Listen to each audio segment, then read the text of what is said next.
사무엘상 17장 50절에서 58절까지의 말씀입니다. 다윗이 이같이 물매와 돌로 블레셋 사람을 이기고 그를 쳐 죽였으나 자기 손에는 칼이 없었더라.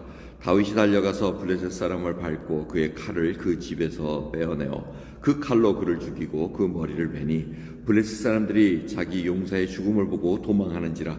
이스라엘과 유다 사람들이 일어나서 소리 지르며 블레셋 사람을 쫓아 가이와 에그론 성문까지 이르렀고 블레셋 사람의 상한 자들은 사하라임 가는 길에서부터 가드와 에그론까지 엎드러졌더라. 이스라엘 자손이 블레셋 사람을 쫓다가 돌아와서 그들의 진을 노력하였고 다윗은 블레셋 사람의 머리를 예루살렘으로 가져가고 갑주는 자기 장막에 두니라. 다윗이 블레셋 사람을 향하여 나감을 사울이 보고 군장 아브넬에게 묻되 아브넬아 이 소년이 네 아들이냐? 아브넬이 가로되 왕의 사심으로 맹세하옵나니 내가 알지 못하나이다 하매 왕이 가로되 너는 이 청년이 누구의 아들인가 물어보라 하였더니 다윗이 블레셋 사람을 죽이고 돌아올 때 블레셋 사람의 머리가 그 손에 있는 채 아브넬이 그를 사울의 앞으로 인도하니 사울이 그에게 묻되 소년이여 누구의 아들이뇨? 다윗이 대답하되 나는 주의 종 베들레헴 사람 이새의 아들이니이다. 아멘. 다윗이 골리앗을 무찔릅니다. 죽입니다. 돌 하나로 이마에 돌을 박히게 해서 죽게 하는데 이것은 다윗이 한 것이 아니라 하나님이 하신 것을 우리가 알 수가 있습니다. 확률상으로 온몸이 다 가려져 있고 나타난 것은 정말 얼굴 요 상면 조금만 그 부위가 있는데 그게 돌로 맞춰질 수 있다는 것은 정말 하나님의 역사하심으로 설명될 수밖에 없습니다. 근데 오늘 말씀을 통해서 몇 가지 살펴보고자 합니다. 이 블레셋 골리앗 장군이 뭐라 그럽니까? 야, 진 사람이 다 싸울 거 없다. 진 사람은 그냥 진 쪽에서 신하가 되자 이렇게 얘기를 했는데 결과는 어떻습니까? 그게 전혀 허황된 말이었다는 겁니다. 지니까 다 도망갑니다. 진 사람의 예를 갖추지 않고 도망가니까 또 이스라엘 백성들이 다 쫓아갑니다.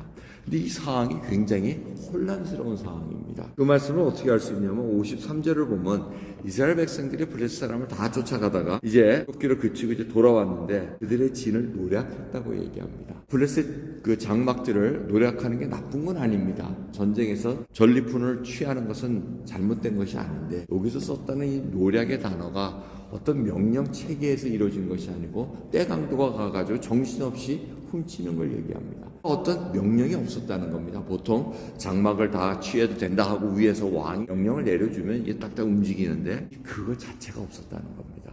이 단어 하나 가지고도 지금 이스라엘 백성들이 지금 왕이 사울 왕이라는 그 폐위된 하나님 눈에 보기에 폐위된 왕이 있었으나 명령 체계가 움직이지가 않고 있다는 것을 알려주고 있습니다. 그러게 사울 왕도 뭐라 그럽니까? 다윗 제가 누구냐, 누구의 아들이냐고 묻습니다.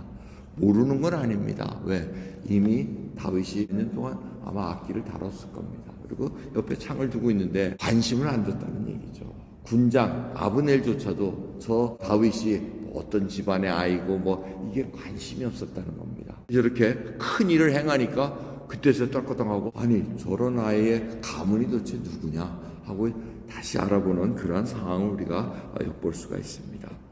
오늘 말씀을 통해서 다시 한번 우리가 살펴봐야 될 것은 하나님께서 분명히 알려주고 계십니다. 이 세상의 싸움은 칼과 창에 사람의 능력에 있는 것이 아니고 하나님의 구원하심에 있다는 것을 다시 깨닫게 합니다. 그래서 다윗은 칼도 없었습니다. 골리앗의 칼을 빼가지고 골리앗의 머리를 베입니다.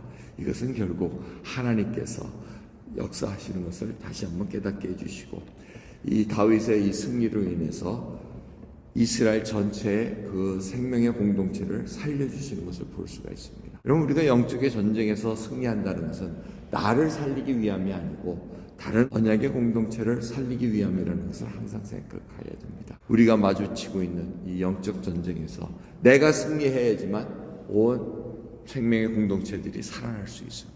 지면은 계속해서 두려움에 떨 수밖에 없습니다. 살면 가정이 살고 사회가 살고 또 교회가 살고 나라가 사는 그러한 것들을 저희들이 경험할 수가 있다는 겁니다. 하나님의 백성으로 깨어있기를 소원합니다. 그래야 저희들이 칼과 창으로 싸우는 것이 아니라, 세상의 힘으로 싸우는 것이 아니라 하나님의 구원하심에 있다는 것을 다시 한번 깨닫고 나가는 저희와 여러분 되기를 소원합니다. 하나님께서는 약한 자를 들어 쓰십니다. 우리 눈에 보기에는 세상으로 힘이 센 자, 돈이 많고 권력이 많고 키가 크고 뭐 이런 자들을 쓸 것 같으나 하나님은 그렇지 않습니다. 하나님의 구원은 약한 자를 들어 쓰시는 것을 생각하시면서 오늘도 하나님께 쓰임받는 귀한 하루 되기를 소원합니다. 기도하겠습니다. 감사합니다. 오늘도 귀한 말씀을 통해서 저희들이 아버지 혼란 속에 있습니다. 주님께서는 이미 버렸다고 했는데도 세상 사람들은 거기에 모여들고 거기에 의존하는 것을 바라봅니다. 오늘도 우리 주 예수 그리스도의 구원하심을 살펴보며 그 속에 저희들도 거하길 소원합니다. 하나님의 임재 속에 저희들이 거하길 소원하고 하나님의 임재 속에 저희들이 진정으로 새 힘을 얻고 나갈 수 있도록 오늘도 족한 은혜 부어주옵소서. 감사드리며 예수 그리스도의 이름으로 기도드리옵나이다. 아멘.